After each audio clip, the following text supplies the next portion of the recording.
महाराष्ट्राची कुलस्वामिनी आई तुळजाभवानी आपल्या सर्वांच्या श्वासात मनात आणि रक्तात बसलेले हिंदवी स्वराज्याचे सरसंस्थापक छत्रपती शिवाजी महाराज ज्यांच्या नेतृत्वामध्ये हा राज्याभिषेक सोहळा मोठ्या दिमाखानं पुन्हा एकदा या ठिकाणी सुरू झाला असे सन्माननीय युवराज छत्रपती संभाजीराजे या मंचावर उपस्थित सर्व मान्यवर मंडळी आणि उपस्थित सर्व माझ्या भगिनी आणि बंधूंनो, मी खरोखर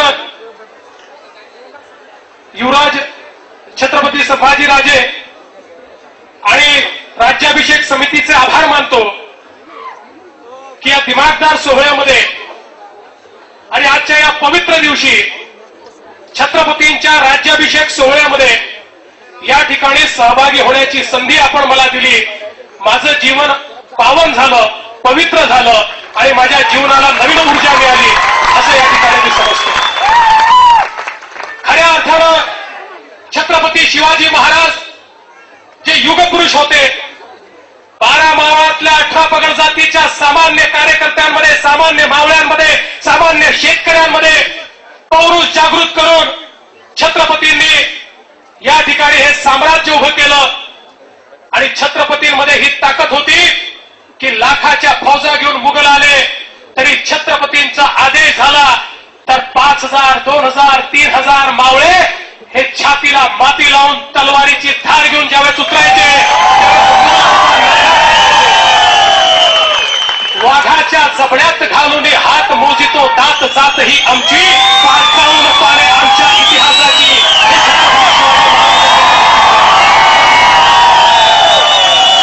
आनंद वाटतो की त्याच छत्रपतींचं स्मरण करण्याकरता आपण या ठिकाणी आलो. आज राजा आपण या ठिकाणी छत्रपतींचा पुतळा बसवला. खरं म्हणजे हा पुतळा शासनाने बसवायला पाहिजे होता, पुरातत्व विभागाने त्याच्या तालकाठी आणण्याचं कारण नव्हतं. कारण छत्रपती आहे म्हणून हा भारत देश आहे, छत्रपती आहे म्हणून हे लोकांच्या लक्षात आलं नाही. आणि महाराज तुम्हाला संघर्ष करावा लागला आणि त्या संघर्षातनं आज या ठिकाणी हा पुतळा बसला. महाराज अशाच प्रकारचा दुसरा संघर्ष देखील आपल्याला करावा लागेल.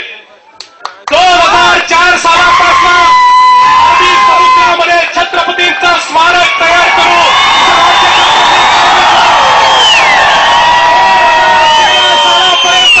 छत्रपतींच्या स्मारकाला जागा मिळत नाही.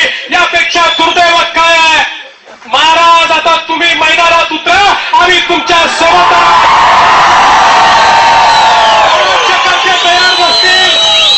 राज्यकर्ते तयार नसतील तर महाराज तुमच्या नेतृत्वामध्ये हे सगळे मावळे आणि आम्ही सगळे लोक मिळून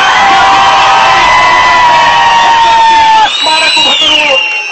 अरे छत्रपतींमुळे आम्ही श्वास घेतो, छत्रपतींमुळे आम्ही राज्य करतो आणि त्यामुळे छत्रपतींचं स्मारक जर होत नसेल तर आम्हाला या महाराष्ट्राच्या विधानसभेमध्ये राहण्याचा अधिकारच नाहीये. छत्रपतींचं संपूर्ण कार्य हे नव्याने या युवा शक्तीसमोर मांडण्याची आवश्यकता आहे.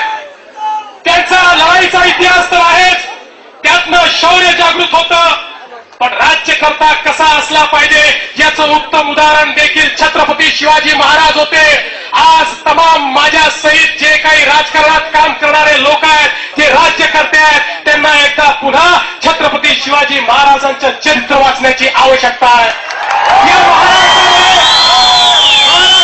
भीषण दुष्काळ आपण बघितला. छत्रपतींच्या राज्यात दुष्काळ पडत नव्हता कारण पाण्याचं नियोजन कसं केलं पाहिजे हे छत्रपतींनी आपल्याला शिकवलं. दुर्दैवाने आपण ते विसरलो आणि म्हणून दुष्काळाचा सामना आपण करतो. शेतकरी आज आत्महत्या करताना दिसतो, पण छत्रपती शिवाजी महाराजांच्या राज्यामध्ये 6 महिने लढाई आणि 6 महिने शेती करणारा हा मावळा कधी आत्महत्या करायला धजावला नाही. कारण शेती कशी केली पाहिजे हे देखील छत्रपतींनी त्याला शिकवलं.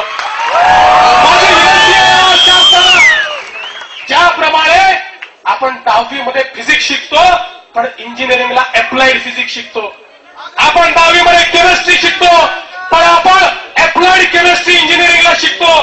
त्याचा अर्थ काय आहे? त्याचा अर्थ असा आहे केवळ त्या ठिकाणी पुस्तकी ज्ञान नाही, अप्लाइडचा अर्थ असा आहे ते प्रत्यक्षात ज्ञान आणायचं. आता कुठेतरी या देशामध्ये छत्रपती शिवाजी महाराजांची जे इतिहास आहे ती अप्लाइड हिस्ट्री शिकवण्याची आवश्यकता आहे. ज्या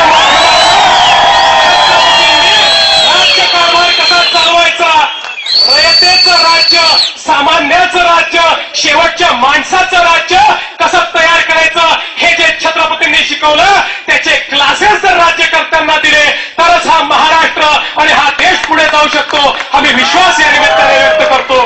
आज खरं म्हणजे आपल्याला महाराजांचं या ठिकाणी मार्गदर्शन ऐकायचं आहे म्हणून मी यापेक्षा अधिक बोलणार नाही, पण आपल्याला एवढीच विनंती करतो, महाराज हे 340वा आपला हा राज्याभिषेक सोहळा आहे. 10 वर्षांनी 350वा राज्याभिषेक सोहळा होईल. महाराज त्या सोहळ्यात देखील यायची संधी द्या. 10 वर्षामध्ये महाराष्ट्र बदलून दाखवू हा विश्वास संपवतो. जय हिंद, जय महाराष्ट्र. धन्यवाद.